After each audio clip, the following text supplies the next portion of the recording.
Mahavoan'ny hémorroïde ve ny milelany amin'ny lavabody any amin'ny vody-mangera de valiny tsia.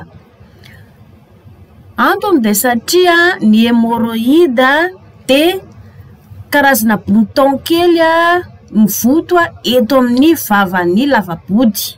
Io no mipetraka le hémorroïde. Raha mivoto zany eto amin'ny lavabodinao eto de dikany anao misy hémorroïde, ny hémorroïde koa marary le izy fa tsy tsinay akory.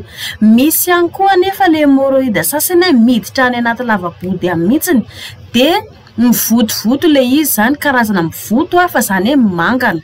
Zany hoe tsy misy idirana zany raha ohatra ka hoe milelany amin'ny lavabody ianao ka voan'ny ka mety ho voan'ny hémorroïde.